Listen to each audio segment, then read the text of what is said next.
Welcome to the deep dive.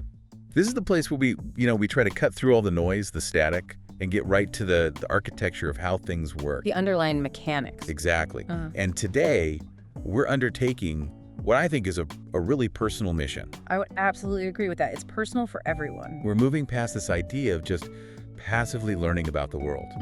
Instead, we're going to focus on actively mastering our internal world. And this is not about, self-help platitudes or just thinking positively. This is a deep dive into the precise mechanics of consciousness, of behavior. The nuts and bolts. The nuts and bolts, yeah. The goal here is to equip you, the listener, with the technical tools to really become your own internal architect. That's a really powerful way to put it. And the sources we're analyzing today, they are all about providing that toolkit. We're synthesizing some profound discoveries from real pioneers in human potential. Okay, so who are we talking about? Well, primarily the work of Dr. Milton Erickson, who was, you could argue he was the most influential hypnotherapist of the entire 20th century. Right.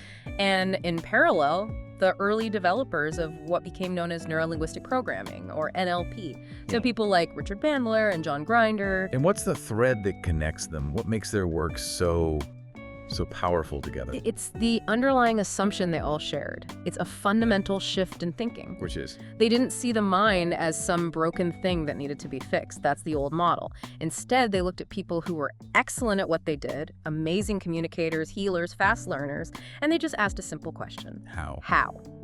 How specifically do they do that? They treated the mind as a system, a beautiful, complex, but ultimately highly functional machine that could be modeled, understood, and this is the crucial part. Yep. Consciously controlled. So they were trying to write a user's manual for the human brain. That is the perfect analogy. And that brings us to the big idea for this deep dive. We're aiming for that profound shift away from passive reaction and towards what you could call intentional design. I think we all know what that passive reaction feels like. Reacting to bad news, reacting to the same old limiting habits that pop up, reacting to, something someone says. Exactly. It's being a pinball in your own life. And the goal is to stop that, to start operating from a place where you have intentionally designed your mental state, your focus, your desired behavior before you even walk into the room. And the sources give us the theory, but more than that, the actual techniques. The specific, repeatable techniques to engineer those best states on demand. So our mission statement today is pretty clear that we're going to unpack the tools to get into deep trance states. We are, and we'll look at techniques for distorting our subjective experience of time, which is a fascinating area. Wow, okay. And then methods for fundamentally changing those core limiting beliefs that hold people back. The goal here is total empowerment. So by the end of this, you should have a really concrete understanding of the operational map of your own mind and know how to start applying conscious control, like, right away. That's the plan. Let's get started. Okay, so let's jump into part one. We have to start with this foundational idea from NLP, which is, I think it's one of the most important concepts to grasp. The map is not the territory. It is absolutely foundational. And it sounds simple, but the implications are massive. We all tend to assume that we're interacting with reality directly, right? That what I see and feel is, well, what's actually there? A one-to-one reflection. But the sources make it crystal clear that this is functionally impossible. We never, ever interact directly with the territory. We only ever interact with our mental map of it. Can you break that down? What is the map exactly? The map is your internal representation of the world. It's an encoding of sights, sounds, feelings, tastes, smells, and of course, language. So the words I use, the pictures in my head. Your internal dialogue, all of it. They're just representations. They're symbols. They are not the reality itself. There's a famous analogy. If you tried to drive across the country using a map that was, full of errors or just incomplete, your journey would be, well, it would be a mess. Full of wrong turns and frustration. Exactly. And our goal here is to help you make your internal map more accurate, more detailed, and ultimately more useful for navigating your life. And a big piece of that is understanding how these maps get made in the first place, because they're not perfect copies. They can't be. The sources explain that the environment is just too complex. We are bombarded with billions, literally billions of bits of information every single second. That's impossible to process. Totally impossible. So to survive, the mind has to filter this overwhelming flood of data. And it does this using 3 universal functions. Okay, what are they? They are generalization, deletion, and distortion. And these aren't like bugs in the system. They're features. They're essential survival mechanisms, absolutely. Generalization is what allows us to learn. You sit on one chair and it holds your weight. You generalize that other similar-looking objects will also function as chairs. You don't have to test every single one. That saves a lot of time. And pain. Right. And deletion is what makes focus possible. It allows you to filter out the hum of the air conditioner and the traffic outside so you can actually listen to this conversation. Okay, and distortion. That one sounds a little more negative. Not necessarily. Distortion is what allows for creativity. It's how we plan for a future that doesn't exist yet. It's how you can imagine a pink elephant, or design a skyscraper, or even just motivate yourself by imagining a successful outcome. It's shifting your perspective. But, and there's always a but, these same powerful filters are the exact things that can create what the sources call, I love this phrase, logic-proof compartments. It's a fantastic summary of the problem, isn't it? It really is. A logic-proof compartment. Yeah. What is that exactly? It's a firm judgment, a deeply held belief, an emotional anchor, a knee-jerk reaction that you maintain no matter what evidence the outside world gives you. It's like a closed loop in your operating system. New data can't get in. Precisely. The compartment is sealed off. Can you give us a concrete example? Walk us through how generalization, deletion, and distortion might team up to build one of these limiting, logic-proof compartments. Absolutely. Let's take a classic one. The fear of public speaking. It's incredibly common. So let's say a person has one bad experience. Maybe they had to give a presentation in high school and it didn't go well. That's the inciting event. Okay. First, deletion. Their mind deletes all the specific context that made that event bad. The fact that they didn't prepare, that the topic was boring, that they were tired that day, that one kid in the front row was making faces, all that context gets deleted. So all that's left is? The core painful feeling, the embarrassment, the anxiety, that's what gets stored. Okay, so that's dilution. What's next? Next is distortion. The mind takes that remaining memory fragment, the feeling, and distorts it. It makes the critical teacher's face bigger and more menacing in their memory. It turns up the volume on the internal feeling of panic. The perceived failure becomes absolute and catastrophic. So it wasn't just I stumbled over a few words. It becomes I was a complete and utter failure. You've got it. And finally, the third process, generalization. The mind takes this single, painful, deleted, and distorted fragment of an experience and generalizes it to all future public speaking opportunities. And the conclusion is? I am bad at public speaking, and therefore I will always fail and feel this awful anxiety, and boom! The logic-proof compartment is built and sealed. And because the original data, the context was deleted, and the feeling was distorted to be overwhelming, the generalization feels completely true. It is true, inside their map. So you can't just tell that person, oh, don't worry, you'll be fine. It's useless. Their map is screaming danger at them. The compartment protecting that belief is totally sealed off from new external logical data. Wow, okay. So dismantling these things, it has to start with understanding the raw materials of the map itself. Exactly. And that takes us right to the senses. Let's talk about unlocking the senses. NLP calls these the representational systems. This is the idea that every single experience you have, a memory, a future plan, an emotion, is coded internally. It's coded in one or more of these modalities. The main ones are what we call VAK, visual, auditory, and kinesthetic. Sight, sound, and feeling. Sight, sound, and feeling, yes. We also have olfactory for smell and gustatory for taste, but VAK are the big three. They're the primary channels we use for thinking. And the sources really emphasize that just recognizing your preferred or dominant system is a huge step toward self-control. It's key. It makes self-change so much easier.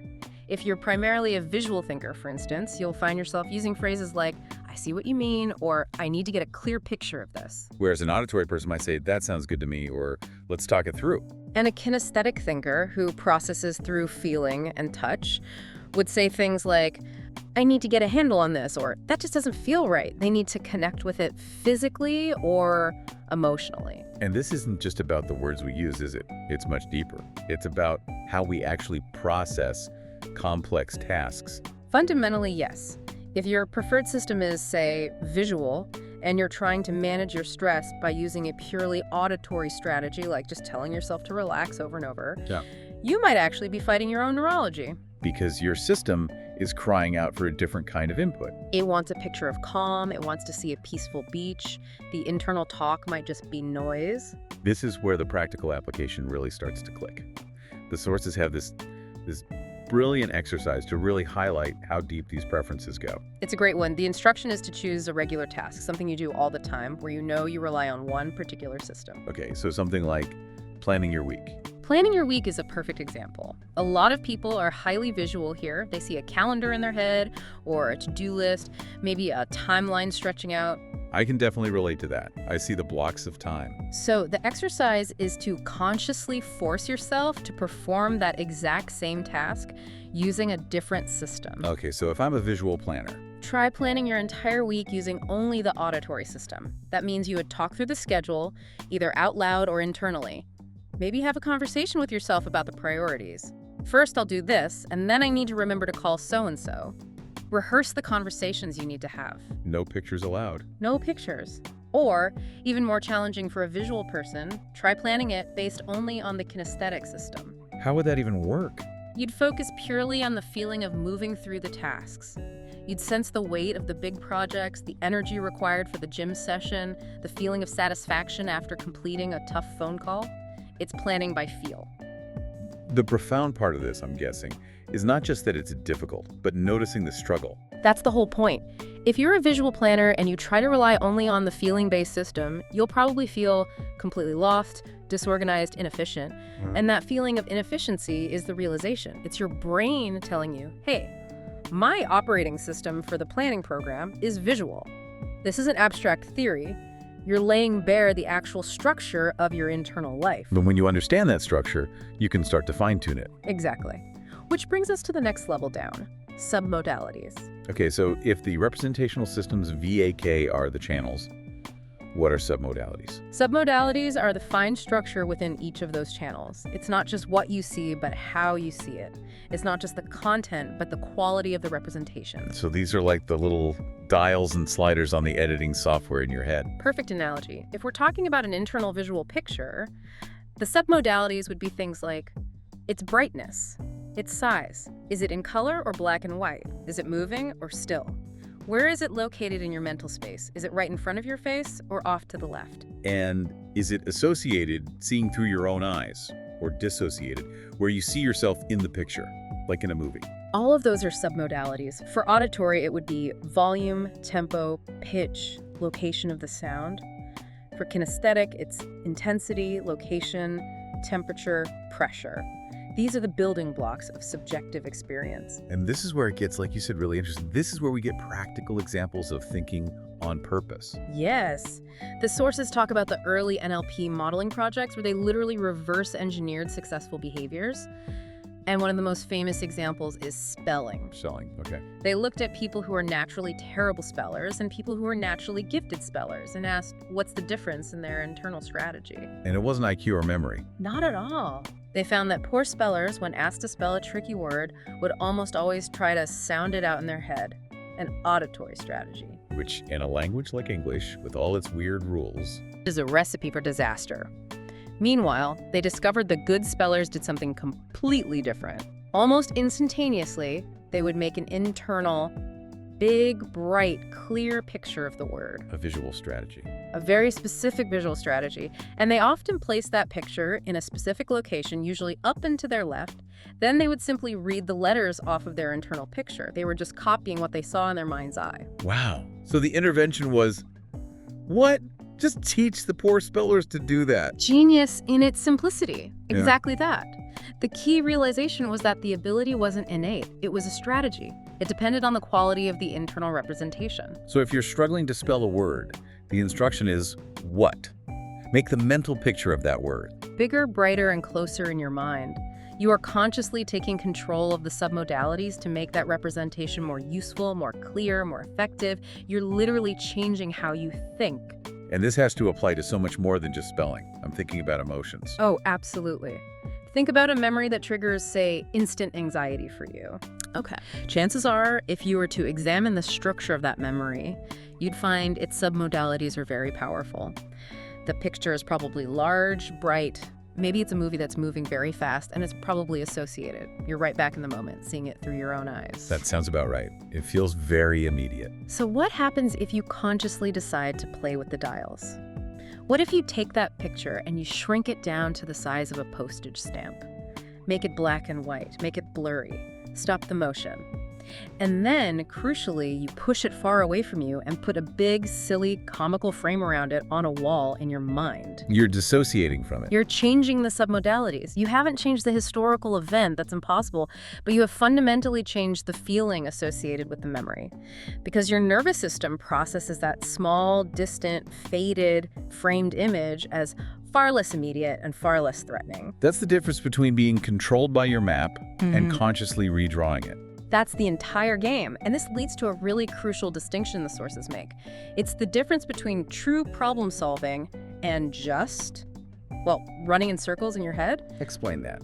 When most people come up against a problem, a challenge at work, a compulsion they want to change, a fear, and they say they're thinking about it, what are they actually doing? Ruminating, probably, going over it again and again. Exactly. They're just remembering something they thought before. They're running the same old, ineffective mental program that created or sustained the problem in the first place. And if that program didn't work the first 100 times? Running it for the 101st time is the definition of being stuck. It's inertia. True breakthrough thinking, what the sources would call actual problem solving, requires you to disrupt that pattern. So how do you do that? You have to put up new, big, shiny pictures in your head. You have to consciously direct your focus, often by manipulating submodalities, away from the problem state and toward novel solutions and desired outcomes. You have to generate a new map, not just stare at the old, torn one more intensely. That distinction alone, just between remembering and thinking, that's incredibly clarifying. It is. Remembering is the passive recycling of old information. It often leads to hesitation. Thinking, as it's defined here, is the active, conscious construction of a new, desirable internal representation. And that is what leads to action. So if part one was about understanding the map, the architecture, part two must be about putting it into motion. If part one was the blueprint, part two is about getting in the driver's seat. And this is where the work of Milton Erickson provides the fundamental operating manual. Hypnosis. Hypnosis, yes, but maybe not in the way people typically think of it. The Ericksonian approach especially is the key, and it starts with a radical recognition. The most significant factor in achieving these deep, powerful states is the subject. It's you. It's not about the hypnotist's power. That completely reframes the whole relationship, doesn't it? It's not someone controlling you. It's the opposite. The sources talk about a major paradigm shift. The realization that the patient's or the subject's own existing potential, their unique resources, their personal way of thinking, that accounts for the vast majority of success. The subject is the master of the state. So the hypnotist or the guide is? What? A facilitator. A very subtle guide. Their role is not to be an authoritarian figure commanding you to go to sleep. It's to merely offer opportunities for you to respond. The real goal is to help you bypass your own particular learned limitations. Those logic-proof compartments we were talking about. The very same, the things that normally prevent you from accessing these incredibly resourceful deep learning states. And this respect for the individual's inner world is why Erickson, I believe, preferred the word approach over technique. Yes, that's a critical distinction. A technique implies something mechanical. You push a button, you get a predictable response, it's one size fits all. What about an approach? An approach is about proffering alternatives. It's about helping you discover how to overcome your own unique, self-imposed boundaries so that you can experience the desired state in a way that is perfectly aligned with your own inner map, your own way of being. It's infinitely more flexible, more respectful, and frankly, more effective. So let's talk about actually getting into that state. The sources call it the learning state or a kind of conducive pre-trance state. They're very specific about the physical steps you can take. They are, and it's something anyone can do for self-calibration. To induce this state, which naturally begins to activate certain neurological pathways tied to inner focus, the sources recommend a simple physical action. Okay. You ask the subject, or yourself if you're doing this on your own, to gently raise and center your eyes as if you were trying to look at the space between your eyebrows. I'm trying that now. It's an interesting sensation. It kind of quiets the internal chatter. It does. Or you can just focus on a spot high up on the wall or ceiling. That upward converging gaze naturally begins the process of turning your attention inward. And there's an important note here about not overdoing it. A very important safety note, yes. To avoid any eye strain, you should hold this position gently. don't force it, and limit it to 2 minutes or less, especially when you're starting out. But during that time, or as the eyes naturally close and the process deepens, you can start to observe the visible signs that you're entering a deeper state. Yes, this is how you monitor the process, either in yourself or someone else. You're looking for very specific physiological shifts.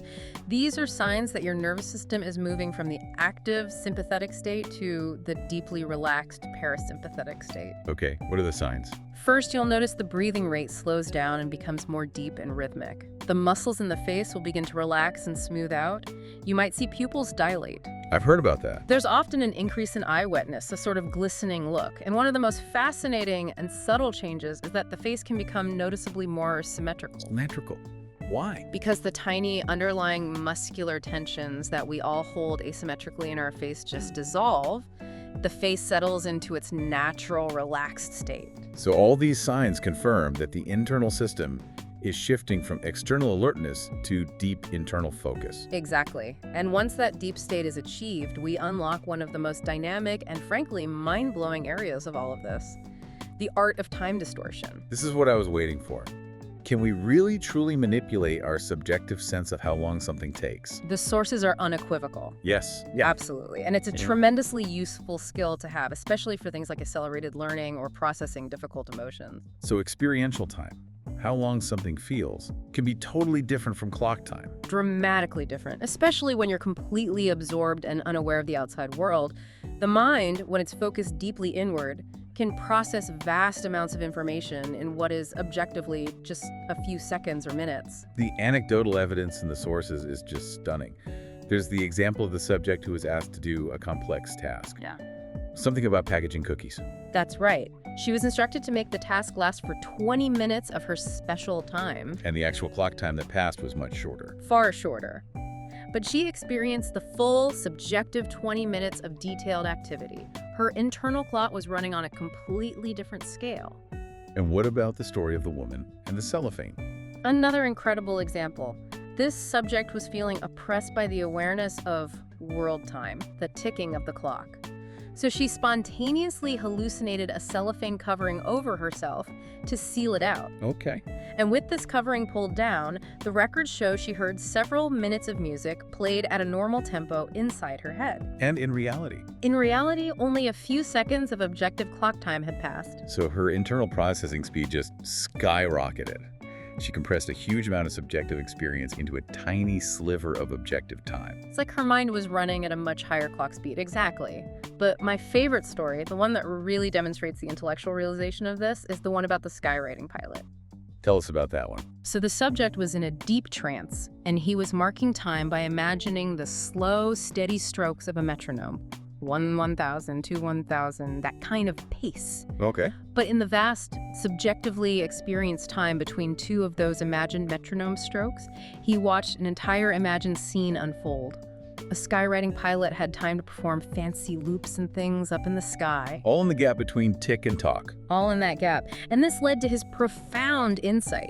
He came out of it and said, and I'm paraphrasing, "I really realized that the thing to do is to relax and accept the fact that there is more than one kind of time." And that's mastery. That is mastery. The conscious expansion of subjective time allows you to do incredible things. You can rehearse a presentation a dozen times. You can process a memory in detail. You can learn a new skill, all while your body is deeply relaxed and very little clock time passes. It's not just about direct suggestion, though. Yeah. Erickson was a master of indirect methods, using tension or surprise. He was. He could induce these states by creating a sense of disequilibrium to just bypass the conscious critical mind altogether. This brings us to the idea of utilizing tension and inevitability. And a key method here is something called the psychological bind. Yes.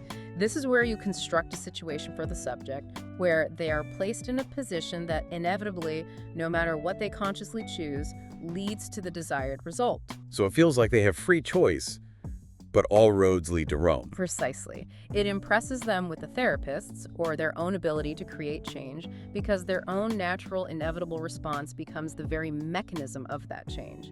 For self-hypnosis, this would mean setting up your environment and your internal instructions in such a way that deep relaxation is the only possible outcome of following the procedure.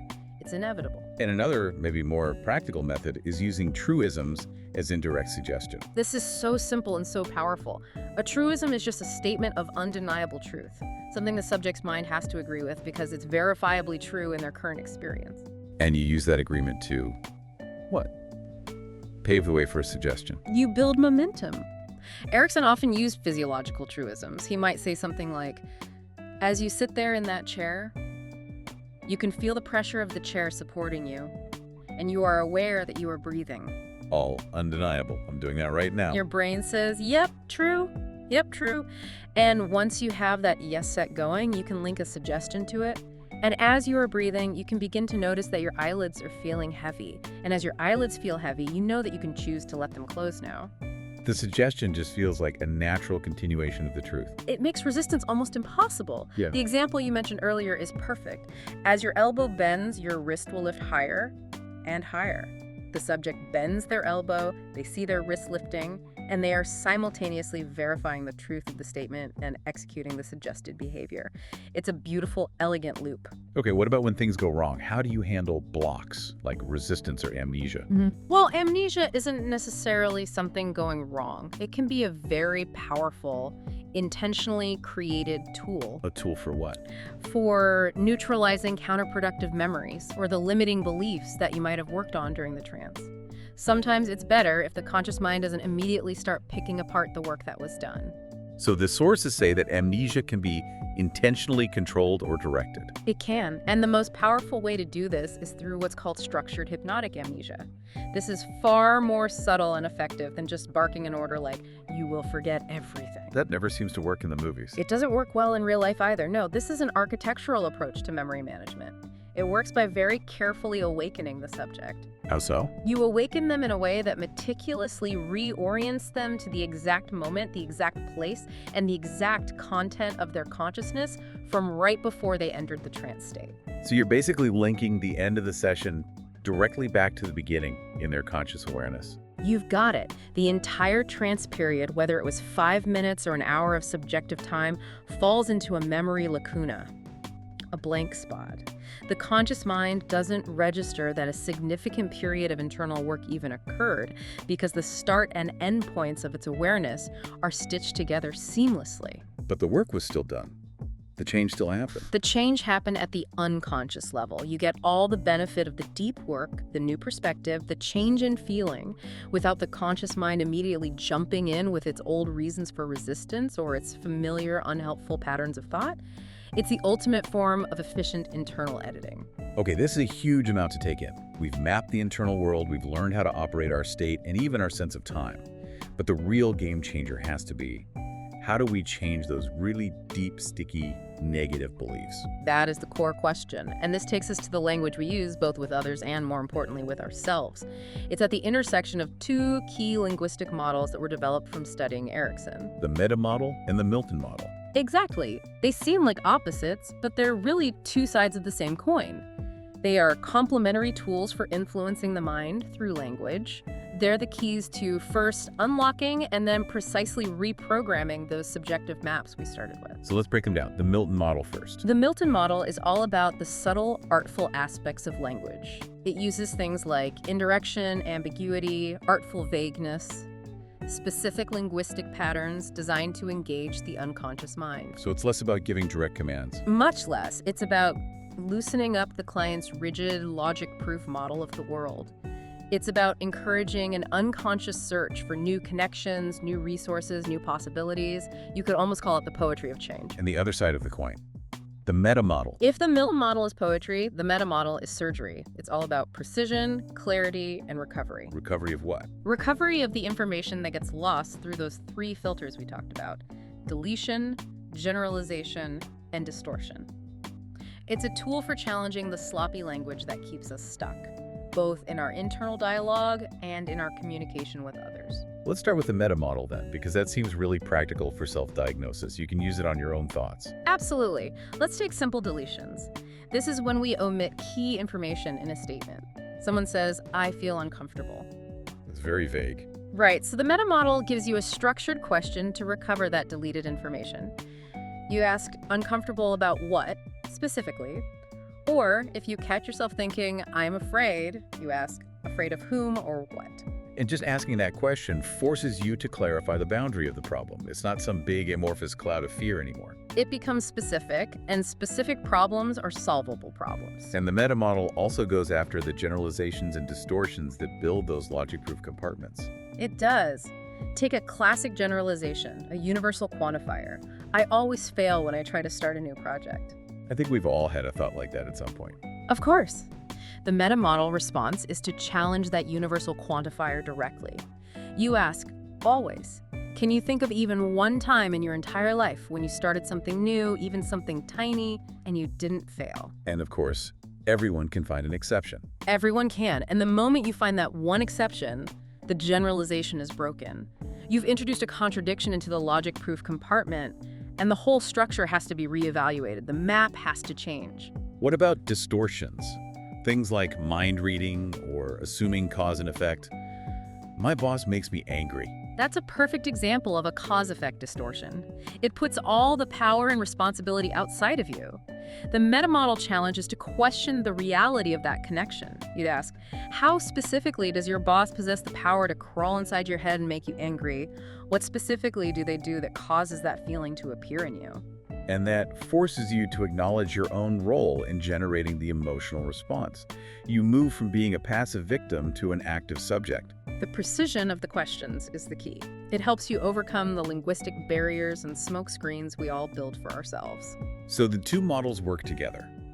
You use the Milton model's artful vagueness to open up the unconscious to new possibilities, and then you use the meta model's precision to make sure the new map you're building is crystal clear and specifically achievable. A very potent combination. Let's talk about inner conflict. The sources call this incongruity. When a person expresses these conflicting polarities or parts of themselves. It's extremely common. You see it all the time. One part of a person wants to lose weight and get healthy, and another part wants the comfort and pleasure of eating junk food. Right.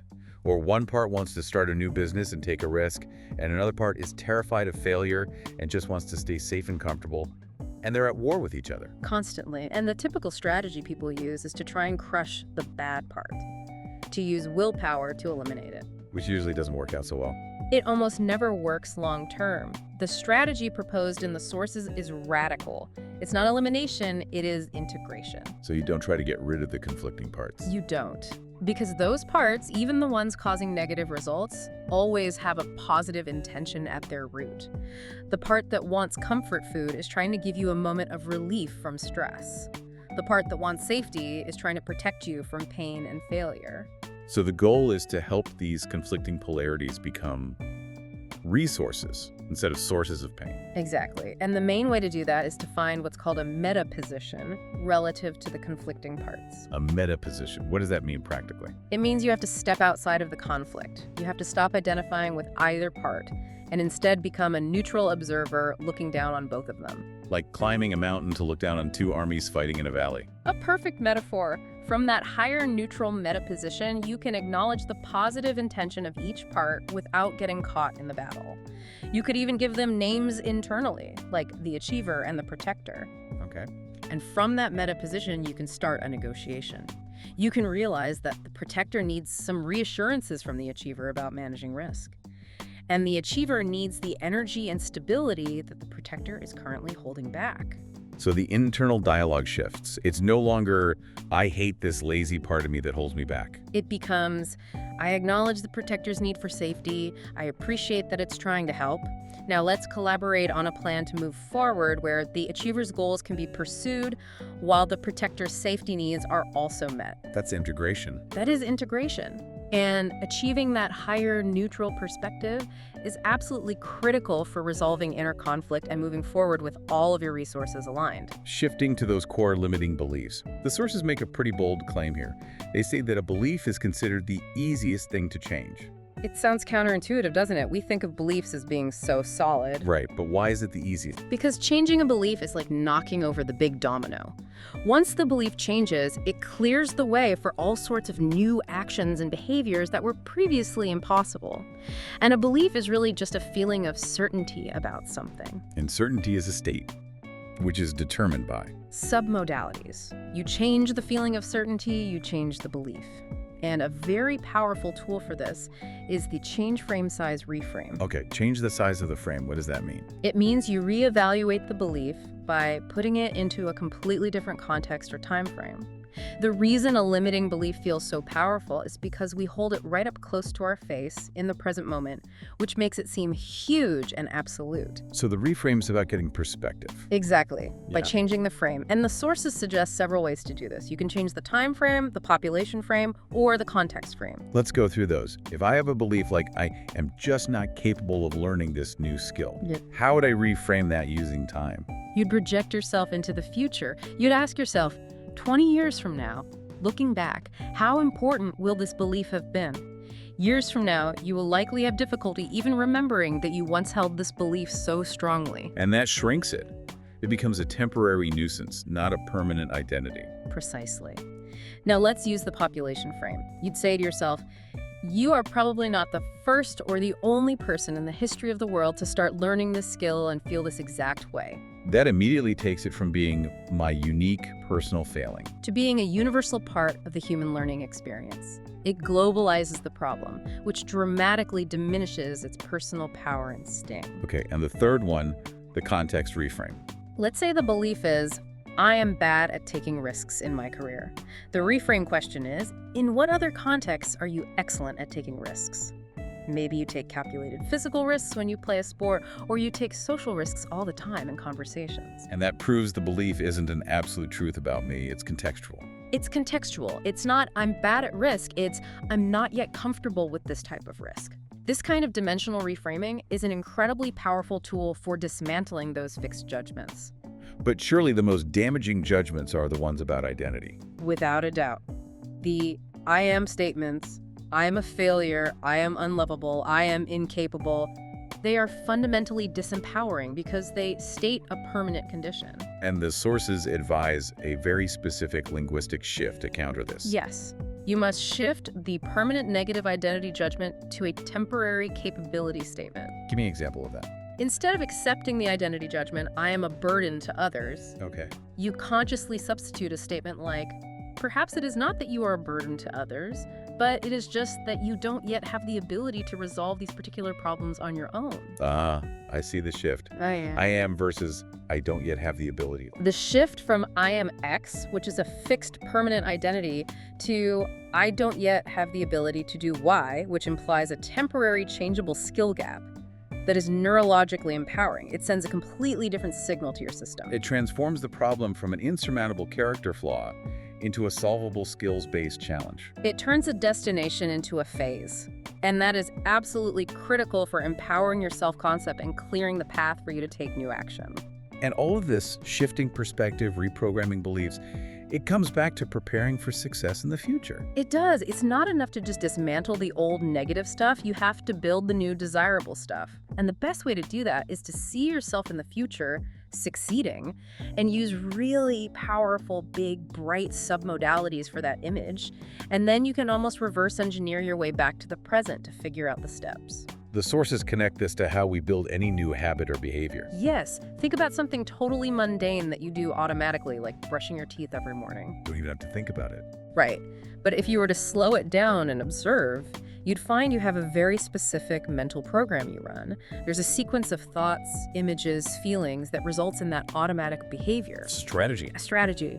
And the insight is there's absolutely no reason why you can't take the structure of that successful automatic program and just swap out the content. So instead of the content being brush teeth, it could be practice guitar for 20 minutes. Or review my notes before the meeting, or do 10 minutes of stretching. You take the thought process, the automatic sequencing, the feeling of inevitability that works for the mundane task, and you consciously apply it to your new desired goal. You are literally building a successful behavioral pattern on purpose. It's all about becoming a conscious architect of these internal processes. That's the whole game. But up until now, we focused entirely on internal control, how you can be the architect. It's really valuable, though, to contrast this with external control models. Because they often use very similar psychological principles, but without our knowledge or consent. Turning the individual from the subject into the object of influence. This brings us to behaviorism, and specifically the work of B.F. Skinner. His work provides the mechanistic laws of reliable behavior change. And his view is a direct challenge to this internal architect model. He was aiming for the abolition of the autonomous man. A provocative phrase, isn't it? In Skinner's scientific analysis, control shifts dramatically. He viewed the whole traditional concept of the autonomous inner man, that little person inside us that wills and decides and has purpose, as just a fiction, a device constructed from our ignorance to explain things we couldn't otherwise explain. So where did he place control? Entirely in the environment. So in this view, the environment doesn't just push or pull us. It selects us, or rather, it selects the behaviors that are maintained through reinforcement.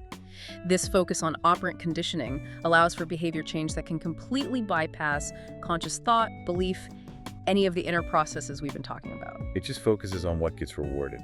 Exactly. So instead of saying a person exercises because they have an internal purpose to be healthy, Skinner would argue that the behavior of exercising is simply being reinforced by its past consequences. The good feeling after a workout, the social approval they get.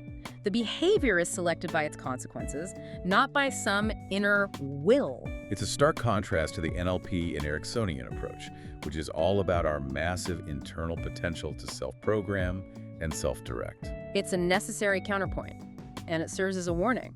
If we don't actively master our own internal environment, we are simply objects being selected by the external one. And historically, there have been figures who understood this and applied these psychological concepts to influence the masses. You mentioned Edward Bernays, the father of public relations. Bernays was a master of this. He actively applied psychological theories to shape public opinion and behavior on a massive scale. He used ideas like Walter Lippmann's concept of stereotypes or psychological habits as a kind of shorthand to influence people with minimal effort. He had a pretty cynical view of the public, didn't he? He did. He famously said that since the masses would inevitably be manipulated anyway, the goal was just to make sure that the good propagandists, working for the general welfare, were more successful than the evil ones. And the classic example of his work is the Torches of Freedom campaign. A brilliant and manipulative piece of social engineering. In the 1920s, it was taboo for women to smoke in public. So Bernays, working for a tobacco company, didn't just advertise cigarettes. That would have been too direct. So what did he do? He linked the act of smoking to the powerful social generalization that was already active in the culture, women's liberation and suffrage. He staged a protest at the Easter Parade in New York, where high society debutantes lit up cigarettes, which he had pre-branded to the press as Torches of Freedom. He changed the map. He attached a new meaning to the behavior. He completely reframed it. He changed a complex social behavior not by force, but by manipulating the existing map of what it meant to be a modern, liberated woman. This historical context is so important for understanding influence today in the digital age.